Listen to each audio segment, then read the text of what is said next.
देख रहे हैं इन डार्क राजकुमार के साथ। तो चलिए बढ़ते हैं आज की कहानी की ओर। दोस्तों, मेरे पारिवारिक समस्याओं की वजह से मुझे यह ऑटो ड्राइविंग का काम संभालना पड़ा। यह ऑटो ड्राइविंग का काम मैं किसी बॉस के नीचे करता था। दरअसल ऑटो ड्राइविंग हमारे गांव में काफ़ी ज़्यादा प्रसिद्ध थी और वहीं एक आदमी जिसके पास 2 ऑटो थी, वह उन दोनों को संभाल नहीं पाता था। मुझे काफ़ी अच्छे तरीके से ड्राइविंग आती थी, जिस वजह से उसने मुझे एक ऑटो पर काम करने के लिए कहा और मैं भी तुरंत उस काम के लिए तैयार हो गया, क्योंकि उस वक्त बाइक की इतनी ज़्यादा लोगों के अंदर प्रोग्रेस नहीं था कि सभी लोग बाइक को खरीद सकें, जिस वजह से हमारे गांव में ऑटो सबसे ज़्यादा चलती थी और ऑटो ड्राइविंग में काफ़ी ज़्यादा हमें मुनाफा होता था। मगर एक दिन मेरे साथ ऑटो ड्राइविंग में कुछ ऐसा हुआ जिसके बाद मैं पूरा अंदर से हिल गया। दरअसल उस वक्त साल 2015 का वक्त चल रहा था और रात के लगभग 8:30 बजे मैं वापस अपने गांव के लिए रवाना हुआ। आगे का रास्ता एकदम सुनसान और खामोशी से भरा हुआ दिखाई पड़ रहा था। चारों तरफ कोई भी इंसान नजर ही नहीं आया। मैं इस उम्मीद में था कि भगवान करे मुझे कोई यात्री मिल जाए, जिस वजह से मैं अपने कुछ पैसों में थोड़ा और ज़्यादा प्रोग्रेस कर सकूं। और मैं इसी उम्मीद को लेकर अभी रास्ता पार कर रहा था कि अचानक ही मैंने देखा कि सड़क की बिल्कुल एकदम कोने पर मुझे एक लड़की खड़ी हुई दिखाई पड़ रही थी और वह मेरे ऑटो को रोकने का इशारा कर रही थी।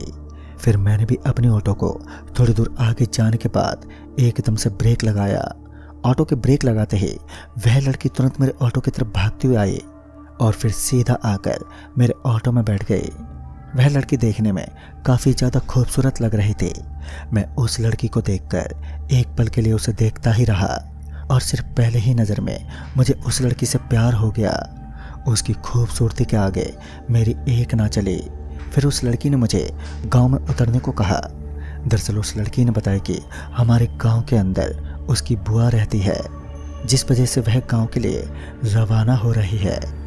इन सब बातों से अनजान मैं अपने ऑटो को ड्राइव करने लगा। मैं उस लड़की से अच्छी खासी बातें करता हुआ अपने ऑटो को अभी ड्राइव कर ही रहा था कि तभी मैंने एक कांच में उस लड़की का चेहरा देखा।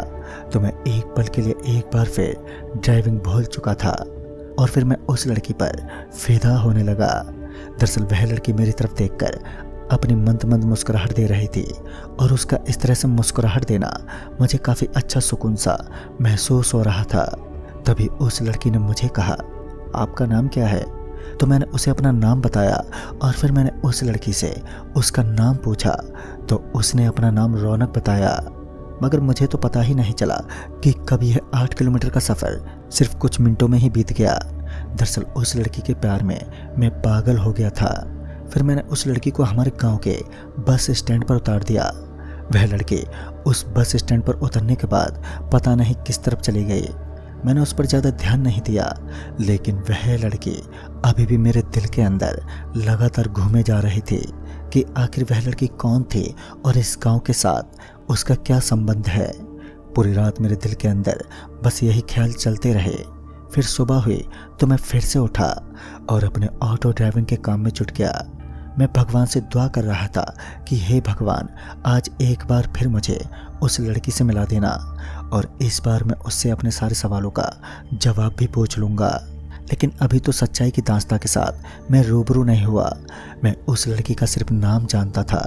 पूरे दिन की भागदौड़ के बाद मैं वापस अपने गांव के लिए रवाना हुआ और आज भी मेरे मन में वही उम्मीद जगी हुई थी कि शायद वह लड़की मुझे दोबारा मिल जाए।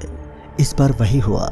जब मैं थोड़ा आगे गया तो मेरी आंखें फटी की फटी रह गईं। दरअसल वही लड़की मुझे एक बार फिर सड़क के किनारे पर खड़ी हुई दिखाई दी। मुझे तो समझ ही नहीं आ रहा था कि मुझे हैरान होना चाहिए या फिर खुश होना चाहिए। फिर मैंने अपनी ऑटो को उस लड़की के पास रोक दिया। इस बार उस लड़की ने बताया कि उसे गाँव नहीं जाना बल्कि कहीं और का सफ़र तय करना है। अगर मैं चलने के लिए राजी हुआ तो वह मुझे अच्छा खासा किराया दे देगी। फिर मैंने ये बात अपने साथी को बताई जो मेरे ऊपर काम करते थे, यानी कि जिनका यह ऑटो था। मैंने उनको भी यह बात पूरी बता दी। जब उन्हें भी मेरे सामने से किराया आता हुआ नज़र आया तो उन्होंने सब कुछ मेरे ऊपर छोड़ दिया कि मुझे जाना है या फिर नहीं। अब सब फैसला मेरे हाथ में था। अब वह लड़की बोली और मैं उसकी बातों को नकार दूं, ऐसा कैसे हो सकता था। मैंने तुरंत ही उस लड़की को उसके साथ चलने के लिए हाँ कर दिया। उसने बताया कि उसे कोई लंबा सफ़र तय नहीं करना, बल्कि भैरवपुर गांव के करीब एक ऐसी जगह पड़ती है और उसे वहीं पर जाना है।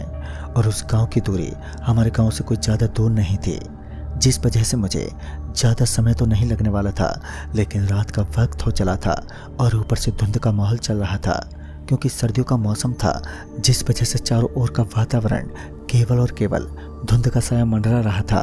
दरअसल उस लड़की ने मुझे बताया कि यहाँ से बस कुछ ही दूरी पर उसका एक पुराना घर पड़ता है।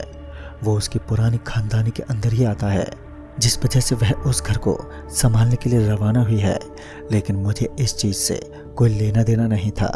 मैं तो चुपचाप बस आराम से ऑटो ड्राइव कर रहा था।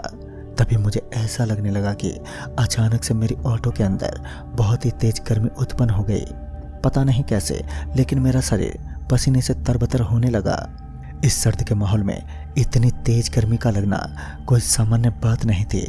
मुझे इसके पीछे किसी बड़ी और बहुत ही बुरी चीज़ होने का आभास हो रहा था। तभी मैंने उस लड़की से पूछा कि आपकी शादी हो गई है क्या, मगर इस बात पर उस लड़की का कोई जवाब भी नहीं आया। मैंने एक बार फिर से यही क्वेश्चन किया, लेकिन इस बार भी उस लड़की का कोई जवाब नहीं मिला। मैंने हैरानी से एक बार के लिए पीछे पलटा तो मैंने देखा कि वह लड़की अपनी गर्दन को नीचे झुकाए बैठी है। फिर थोड़ी देर के बाद वह लड़की मुझे बोल पड़ी, मेरी शादी अभी तक नहीं हुई है। और इतना बोलकर एक बार फिर एक चुप्पी के अंदर वह डूब सी गई। अभी मैं उसे अपने दिल की बात कहने ही वाला था कि अचानक से मेरे कान के पास से कोई बहुत ही तेज गति से गुजर गया, जो मुझे ठीक से नजर ही नहीं आया। दरअसल वह कोई छोटी सी चीज़ थी जो मेरे संतुलन को बिगाड़ने में काफ़ी थी। और ऐसा ही हुआ, मैं अपनी ऑटो से अपना पूरा संतुलन अब खो चुका था। अभी ऑटो किसी चीज़ से जाकर टकराने ही वाला था कि अचानक से पता नहीं कैसे अपने आप ही ऑटो की ब्रेक लग गई। फिर जब मैं पीछे की तरफ देखने लगा तो मानो मेरा पूरा शरीर एकदम से सुन्न सा पड़ गया, क्योंकि मैंने देखा कि मेरे पीछे की तरफ वही लड़की मेरे ऑटो को पकड़कर खड़ी थी। उसकी ताकत कमाल की थी या फिर भगवान की दुआ थी, ये बात मुझे पता ही नहीं चला। लेकिन अभी अभी मैं किसी चीज़ से टकराने से बाल बाल बच चुका था। एक बात जो लगातार मुझे हैरान के अंदर डाल रही थी वो ये थी कि मुझे अभी भी उस लड़की पर कोई भी डर का नामो निशान नजर नहीं आया। वरना एक सामान्य इंसान का ऐसी भयानक एक्सीडेंट से बचते वक्त बुरा हाल हो जाता है, लेकिन उस लड़की के चेहरे पर अब भी कुछ सस्पेंस बना हुआ था। ऐसा लग रहा था मानो वह लड़की किसी चीज़ की छानबीन में हो।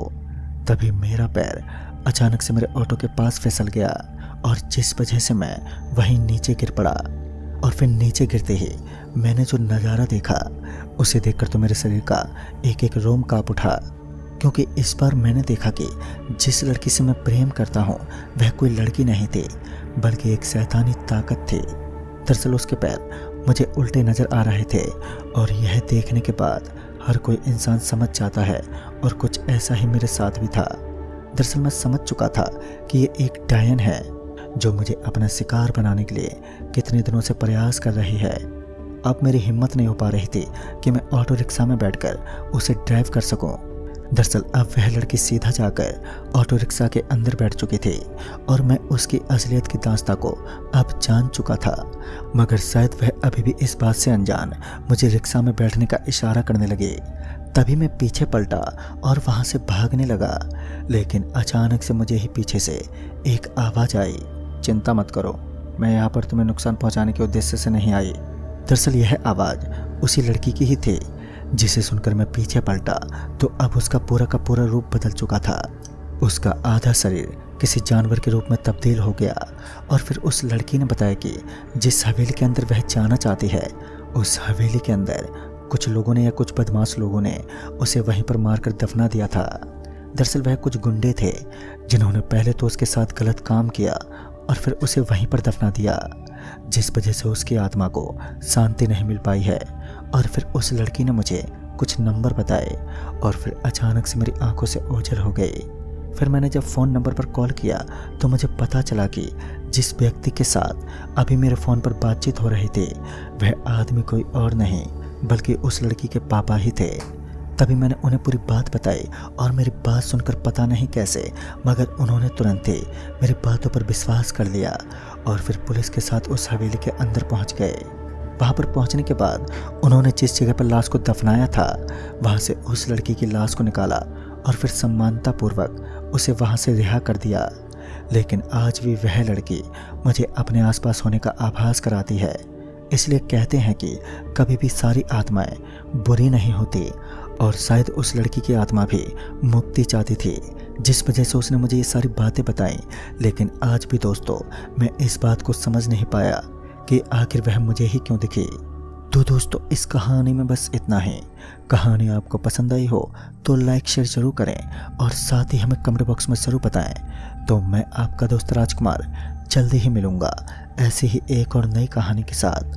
तब तक के लिए बाय एंड टेक केयर।